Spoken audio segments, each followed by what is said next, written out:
Hello and welcome to part 2, and this time we'll be editing a map. So let's see, Mediterranean, we'll pick a desert map. Desert maps are always good. Right, basically here you have everything you need to set up your map. I usually do this here just to make things handier. It's really tasty if you start a map from scratch. If you can't see it, see there, there's a little red block right there. And there's two there, there's one wee red block there, and one wee red block there. So the more you press up on this here, the wee red block moves up and up and up, and the green bar will eventually get longer, and that'll make the map absolutely gigantic, but I'd say it's about too big as it is for the size of forces I have. Then location, so we'll put it in Libya. Battalion size, yeah, it's about a battalion.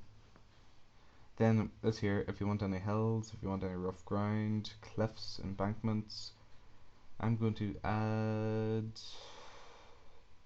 a small amount of sand dunes, a lot of paved roads, a lot of unpaved roads, handful of paths, wadis, those wadis are pretty cool, gullies, nah, actually I forget about the gullies, they're annoying, railroads, well I need railroads because I've got a railgun somewhere, orchard, village, suburbs, vineyard, Talonsoft sound. Right. You then here you also have the options to add a major lake, major river, or coastline. This is just for the sake of it, I'm going to add a coastline. And make map. There. And there you have it. Now, yeah, that happens every so often. See the way that what's happened there is the road has went out. Oh, I also, you know where the way that it keeps doing that there? Because it'll stop the second I start doing this here. Right, anyway, to delete objects, see the way that there's paved road bridges. So all you do is you click on the paved road, and instead of left clicking, which adds them, you right click. Once again, I'm going to say this 64-bit computer huffs a wild pile with this game. It really doesn't like it.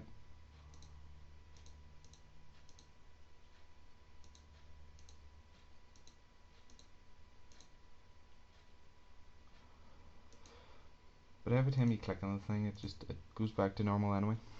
Right. It can be just, at this point it's just more a case of making the map just to your liking.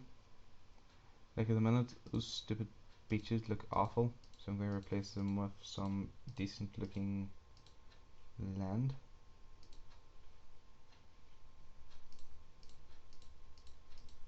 Just ignore the way my screen keeps going, because every time I click it just goes back to normal anyway. I should have added some, I could have added some landing craft, but oh well, too late for that now. Could have had like a wee D-Day landing. Well, I'm sure that's easy enough to do.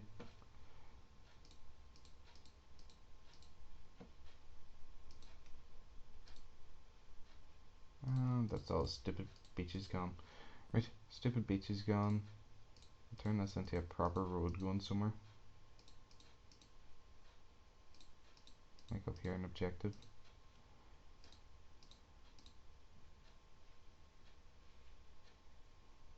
This is a dirt track.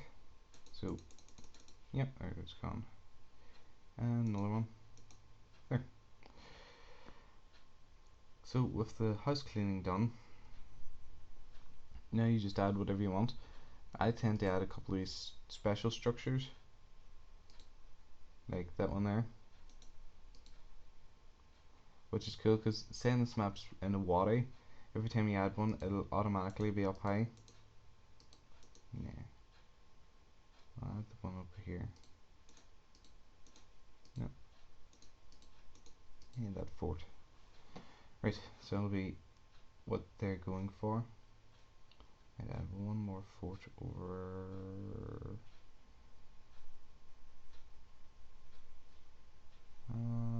I'll add one here in the middle as an objective. Right. Okay, so that's that. Then you have all your tools here. Over here is your ground, water, shallow water, marsh, beach. Then special buildings, village, which I might add up there, suburb, city. Then these are all your plants, so cactus and whatnot in this map. Then over here is your different types of roads, rivers, wee small bridges, fords, hedge, cliff, embankment, gully, high wall, stone wall, dune, and encampment. These here are for increasing altitude and all, so you can make hills and whatnot, which can be quite an annoying thing to do, so I'm not going to bother. Right, so there we have it. I think that's about all I want to do with this one. So then once again, save the map. Once again, I'm going to call it AAA. There we are. Okay, and that's that for part 2. Stay tuned for part 3 where we'll put the whole scenario together.